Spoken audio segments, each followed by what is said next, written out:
Assalamualaikum Warahmatullahi warahmatullahi wabarakatuh. wabarakatuh. Hari ini saya bersama Averik Mhm. akan membahas beberapa pertanyaan menarik dari materi kuliah kita tentang hukum jaminan. Ya, betul banget Ferdi. Jadi kita akan mencoba menjawab practice questions yang ada di materi. Nah, Mm. tujuannya biar kita makin paham nih konsep-konsep penting dalam hukum jaminan. Nah, benar. Nah, aku mulai dulu ya. Oke, Pertanyaan pertama nih, apa yang dimaksud dengan jaminan umum? Nah, jelaskan menggunakan dasar hukumnya, Per. Gimana? oke, terima kasih banyak Ferdi. Nah, menurut materi yang kita baca nih, jaminan umum itu diatur dalam pasal 1131 dan pasal 1132 Kitab Undang-Undang Hukum Perdata atau KUHP.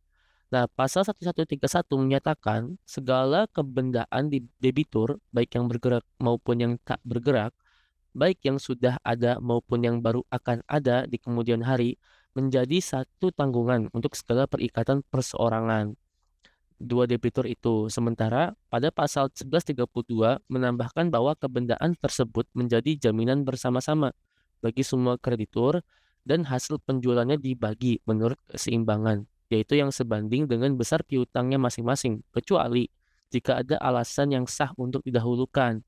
Nah, intinya itu seluruh harta debitur jadi jaminan bagi semua krediturnya secara umum nih, Per. Menurut Jelas Berdi banget ya, gimana? Per. Terima kasih. Sekarang giliranmu nih, Per, bertanya. Oke, terima kasih juga Perdi. Nah, pertanyaan yang kedua, mohon maaf kalau agak panjang ya. Jadi yang pertanyaan kedua itu adalah dalam jaminan khusus terdapat beberapa jenis. Tolong sebutkan masing-masing definisi. Dasar hukum, objek dan letak objeknya. Untuk A, gadai, B, fidusia, C, hipotek, D, hak tanggungan, dan E, risiko gudang. Wah, ini inti dari jaminan khusus ya. Nah, coba aku urai satu persatu ya berdasarkan materi ya. Gadai definisi menurut pasal 1150 KUHP Perdata, gadai adalah hak yang diperoleh oleh kreditur atas suatu barang bergerak.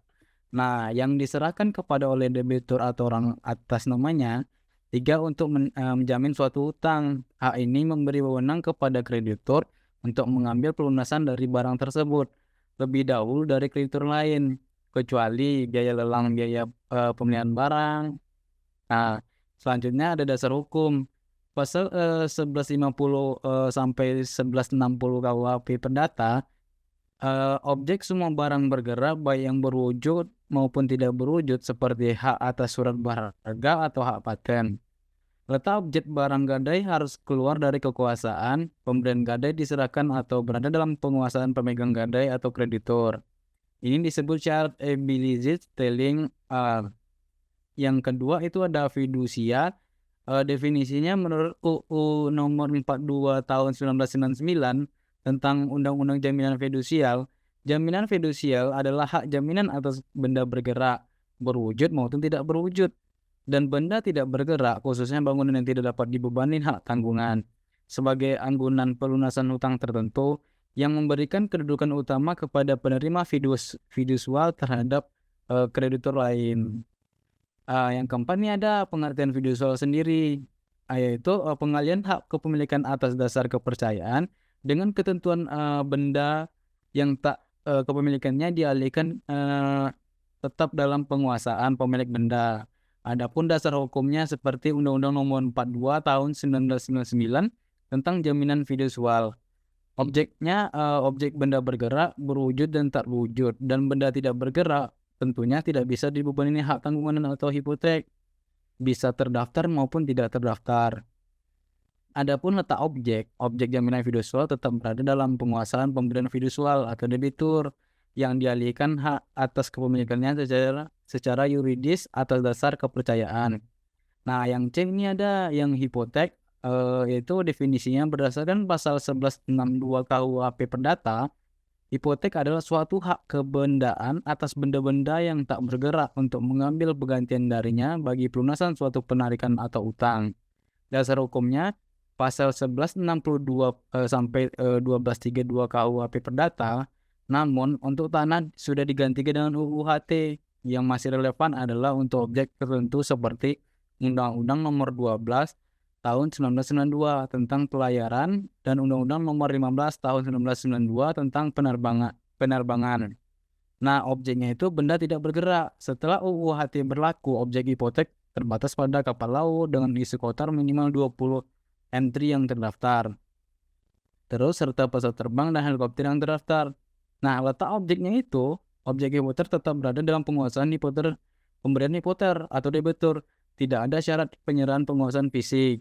Nah, yang terakhir tuh ada hak tanggungan atau definisinya menurut pasal 1 ayat 1 UU nomor 4 tahun 1996 UU HT.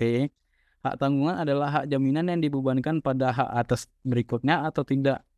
Berikutnya benda-benda lain yang merupakan suatu kesatuan dengan tanah itu.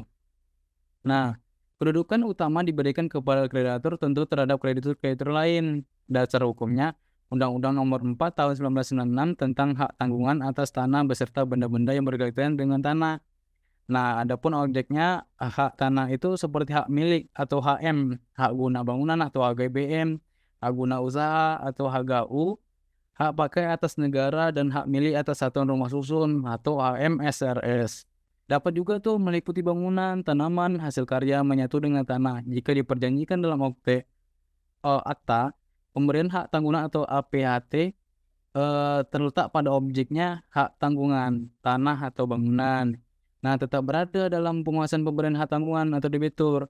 Nah, yang itu ada resi gudang. Definisinya, resi gudang itu adalah dokumen yang diterbitkan oleh lembaga pengelolaan gudang terdaftar yang menyatakan bahwa barang tertentu yang telah disimpan di gudang tersebut memiliki pemegang resi. Dokumen ini berfungsi sebagai instrumen jaminan yang sah.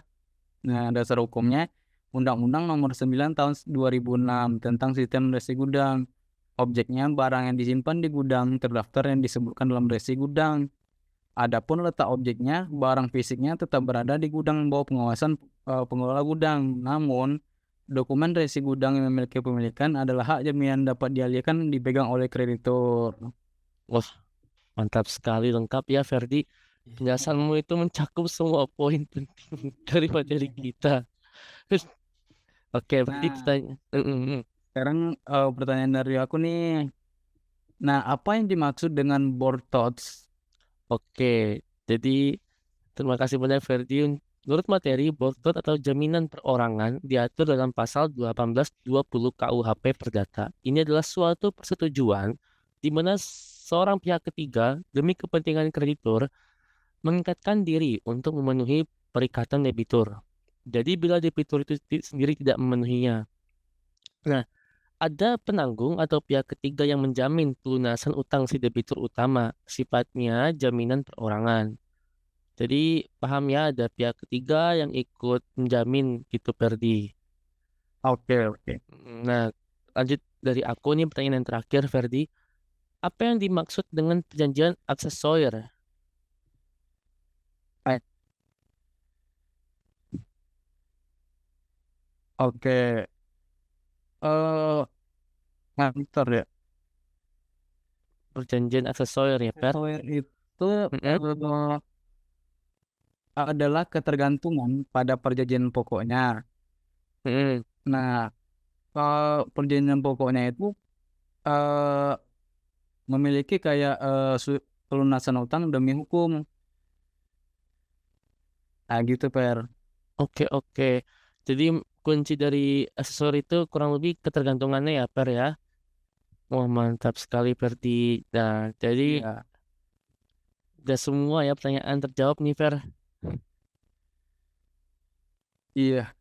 Oke, Mungkin sekian itu dari kami. iya. Assalamualaikum Assalamualaikum warahmatullahi warahmatullahi wabarakatuh. wabarakatuh. Terima kasih banyak. Selamat